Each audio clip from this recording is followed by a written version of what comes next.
Knock and the door will open. Seek and you will find.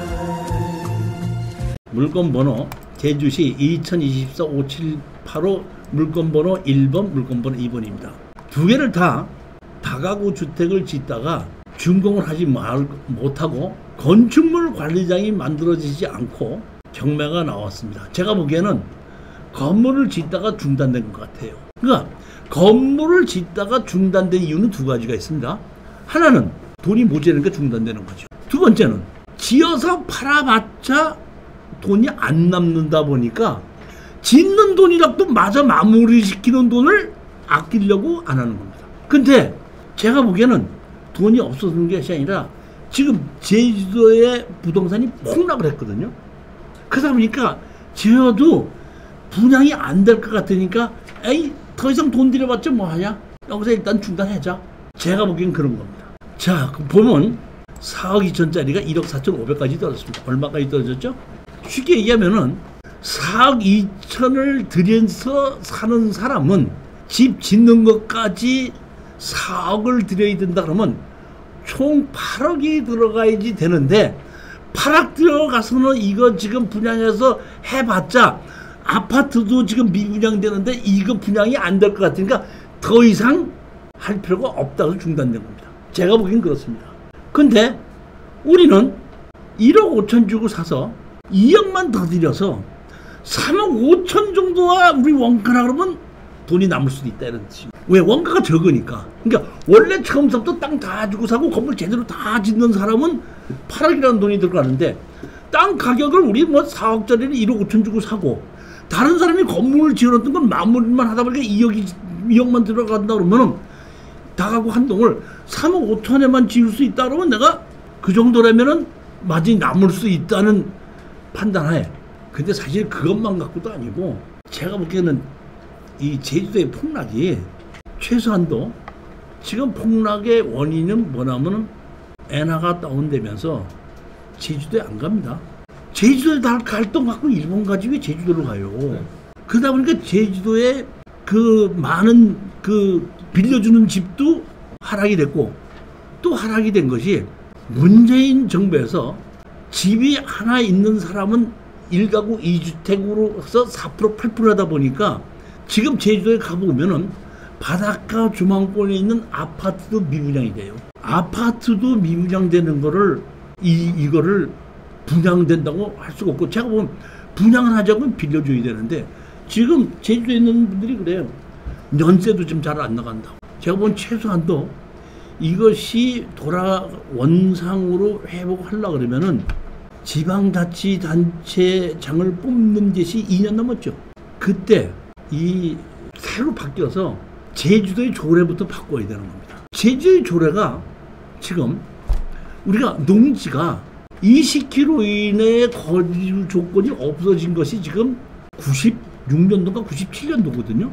그럼 지금부터 매일 한 25년 전에 거리 지역이 없어졌는데 작년 재작년에 제주도에서만 제주도에 주민등록이 없으면은 매입할 수 없다고 묶어버렸어요, 조례로. 그러다 보니까 제주도 사람이 제주도 땅 사지 않으면은 살 사람이 없는 거예요. 그런데다가 지금 뭐야? 엔화가 떨어져서 전부 다 일본 나가죠. 그러다 보니까 제주도가 하락할 수밖에 없는 거예요. 자, 그럼 둘 중에 하나입니다. 하락했을 때 사야 돼? 올라갈 때 사야 돼?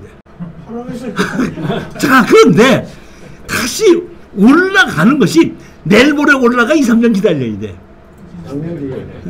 저는 그런 식으로 판단을 하고 지금 뭐냐면 제가 보기에는 제주도의 땅값뿐만이 아니라 제주도의 일반 소상공인들 다 지금 어려워요. 그랬을 때 인구도 줄고 지금 워낙에 지금 하다 보니까 다시 한번 조례부터 바꿔야 되는데 그 조례를 만든 사람들이 다시 자기네 임기 때는 안 바꿀 거야.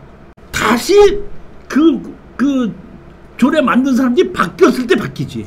그러니까 최소한 2년 정도는 기다려서 바뀌고 이 제주도의 경기를 살리기 위해서는 제주도에 주민등록이 없어도 거래를 할 수 있게끔 푸는 것부터가 시작이에요. 제일 먼저 지금. 근데 수도권, 서울 수도권 외의 지역이 취득세가 1억, 옛날에는 1억 이하였잖아요. 예. 그리고 지금 2억으로 상향이 돼가지고 아직까지는 안 된 걸로 알고 있는데. 25년 1월 1일부터 소급 적용해가지고. 아, 그래요? 세금 취득세 더 냈던 사람, 내 주위 사람이 환급 받았어요. 돌려주더라고. 그렇게 됐고 종부세는 2억에서 4억으로 상향이 됐어요. 아니, 보면 쉽게 얘기하면 제가 보면 아니 취득세가 종부세는 취득세는 이제 1억인데 이제 됐는데 종부세는 가장 중요한 게 뭐냐면은 일반 법인이 지금 임대를 하려고 가지고 있던 건 무조건 지금 취득세 종부세를 내거든요. 그렇죠. 일반인이 4억까지는 이제 상향이 됐다. 근데 사실 보면은 뭐 1가구 2주택의 규제를 받는 구 1가구 3주택 때문에 취득세가 얼마로 줄었다고 하더라도 양도소득세를 내는 것에 대한 것은 마찬가지거든요. 취득세가 4% 8% 있고 12% 있던 것이 1억 미만이었던 것이 2억으로 올랐다고 해서 내가 뭐 취득세 하는 것이 줄었다고 해서 투자하는 것이 아니라 양도소득세를 낼 때는 먼저 파는 것부터 먼저 예의되는데 내가 그 1억짜리를 사놨다가 아파트를 이사 가야 되면 아파트 양도소득세 먼저 내고 이거 팔릴 때까지는 내 아파트 가격이 몇 억을 먼저 내야 되다 보니까 양도소득세는 그러다 보니까 조금 좀 어려워진다 이런 뜻입니다. 쉽게 얘기해서 아직까지는 무조건 그것만 볼 게 아닌데 하여튼 간에 제가 바라는 것은 6월 3일 지나면 어떤 정부가 들어오든지 이 부동산 정책은 조금 풀어줘야지 경제가 사는 것이 아닌가 싶은 생각인데 왜 제가 이런 얘기를 하냐면 월급쟁이들은 월급 받은 것만큼 쓰기 때문에 경기가 좋고 나쁘고 관계가 없어요. 경기가 좋고 나쁜 거는 일당을 받고 일하는 사람들이 내가 일이 많아갖고 한 달 500만 원 벌었으면 400만 원 쓰는 거고 일당으로 일하는 사람이 한 개도 없어갖고 100만 원밖에 못 벌었으면 50만 원밖에 못 쓰는 거니까 즉 다시 말하면 건설 경기에서 일하는 사람들이 일당 받는 사람들이 건설 경기 활발해서 일당 받는 사람이 많이 쓸 때에 경기가 활성화된다 이런 뜻이에요. 그렇지 않습니까 보면. 그런데 이제 그 몇 년 동안에 이 건설 경기가 지금 1가구 2주택 그 다음에 4% 8% 그 다음에 법인을 갖고 있어 이러다 보니까 사실은 제가 보기에는 자꾸 얘기가 좀 잠깐 다른 데로 새는 것 같은데 부동산뿐만 아니라 모든 가격을 잡는 것은 공급과 수요의 원칙이에요. 안 그래요? 수요와 공급의 원칙 아니에요. 그러면 집이 없어서 못 사요? 돈이 없어서 못 사요? 돈이 없어서 그러면 돈이 있는 사람이 부동산을 사줘서 임대를 줘서 임대 가격이 낮춰지면은 집값이 떨어지는 거예요. 근데 지금 돈 있는 사람이 부동산을 못 사게끔 물어놨잖아요. 지금 1가구 2주택 종부세 다 했기 때문에. 그러니까 돈 있는 사람 부동산 안 사다 보니까 전부 지금 분양 아까도 제주도 분양 안 된다 그랬죠. 제주도만 분양되는 것이 아니라 지금 아파트도 분양을 안 하지만은 개인 건설업자들도 어떤 사람들도 집 안 줘요. 그러면 공급이 안 되는 것이 3년, 4년, 5년 되면 부족하게끔 되면 결국은 올라간다 이런 뜻이에요. 이 얘기는 뭐냐면 가격이 쌓아야지 사는 것이기 때문에 공급은 하게끔 둬서 돈이 있는 사람들이 세를 주려고 돈 있는 사람이 사놓고 돈이 없는 사람한테 세를 줬을 때 돈 있는 사람이 2개, 3개 사가지고 세를 주려고 하다 보니까 나는 월세 50만 원이야. 나는 45만 원 줄게. 아니야, 나는 40만 원 줄게. 했을 때에 월세 가격이 내려가다 보면 집값이 내려간다는 얘기. 이렇게 1가구 2주택이든지 취등록세든지 가지고 공급 자체를 끊어버리는 것은 4년, 5년만 잡지만 그 위에는 다시 또 올라간다 이런 뜻입니다. 얘기가 지금 다른 데로 샜는데 그 6월 3일 지나서 어떤 정부에서 들어서든지 부동산에 관한 것은 아마 이번에 정리를 하지 않을까 이런 기대를 해요.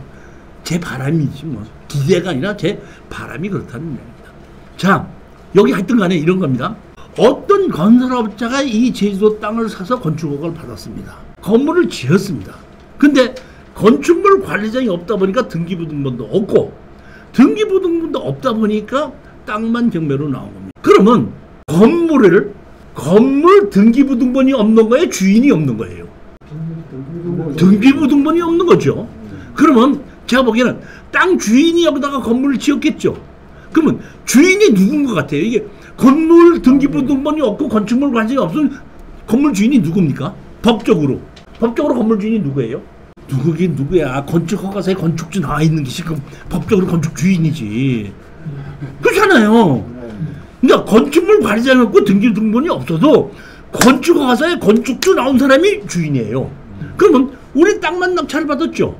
그러면 건물 주가 누구죠? 건축허가서에 건축주가 있죠. 그러면 땅을 낙찰을 받은 사람으로서 건축주에다 너 철거하고 나가라. 철거하고 나갈 때까지 지어달라 할 수 있죠. 그러면 건축주가 할 수 있는 건 뭘 주장할 수 있는 건 뭐죠? 나 법정 지상권 있다. 철거 못한다. 그 대신 지료는 준다. 이렇게 할 수 있는 것이 법이 정해진 거죠. 자, 그러면 집이 다 지어져 있다 그러면 지료 줘서 살 수 있죠. 집 짓다 말았는 건 매달 지료 줘요? 사장님 같으면? 그래 안 그래요? 아니 법정 지상권이 있다고 하더라도 자기가 거주하고 있을 때 내가 한 달에 30만 원씩 지려주면서 나 이거 살게. 나 법정 지상권 있어. 그건 가능합니다. 그런데 살지도 못하게끔 이렇게 돼 있죠. 봐요. 이렇게 돼 있죠. 이 집을 사장님 같으면 지려내면서 그냥 1년이고 2년이고 매달 지려줘요? 안 주죠. 그러면 만약에 판결문을 받았는데 지료를 달라고 했더니 법정 지상권 있다. 그래? 그럼 지료 줘라고 판결문 받았습니다. 그런데 지료 줘요? 안 줘요? 못 주죠. 안 주죠. 그럼 안 주면 우리는 어떻게 해야 돼요?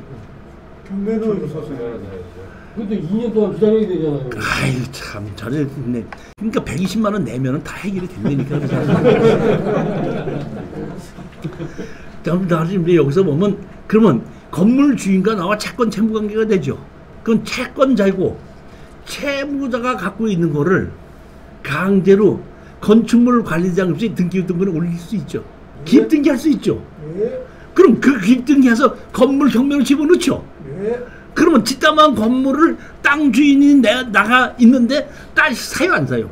안 삽니다. 그러면 낙찰을 받아서 내가 마무리 지어서 받다 이런 뜻이에요. 그러려면 3년이 걸려요. 제가 지금 말은 쉬운데 이게 몇 년 걸려? 3년. 3년. 그러면 3년 후에는 제주도 땅값이 올라간다 안 올라간다? 그냥 제가 만든 논리인데 내가 만든 논리가 100% 다 맞다고 볼 수는 없지만은 그런 생각으로 땅 가격이 4억짜리가 지금 얼마까지 떨어졌죠? 1억 4,500. 1억 4,500까지 떨어졌으니까 단 사람 아무도 이거 낙찰 받은 사람 없습니다. 왜? 이런 거를 해결할 줄 아는 사람도 없고 해결할 수 있다고 하더라도 제주도의 부동산 경기를 자신할 수 없기 때문에 그러니까 우리 여러분들은 이번에 들어갈까 다음번에 들어갈까 그것만 연구하시면 되는 거예요. 충분히 이해 가셨죠? 네. 제가 여러분들한테 120만 원을 달라고 하면 한 달에 10만 원 달라는 거 아니에요? 그럼 두 번이니까 여러분 오늘 얼마 내는 거죠? 5만 원. 5만 원 냈죠? 5만 원 값어치가 돼요 안 돼요? 49,900원치 됩니다. 저희 따지면 특수 경매에 입문을 하기 위해서는 내가 입찰에 들어가지 않는다고 하더라도 제가 설명하는 권리 분석을 여러분들이 공부하고 배울 수 있다 보면 여러분들이 집에서 혼자서 공부하더라도 안목을 넓힐 수 있다는 뜻입니다.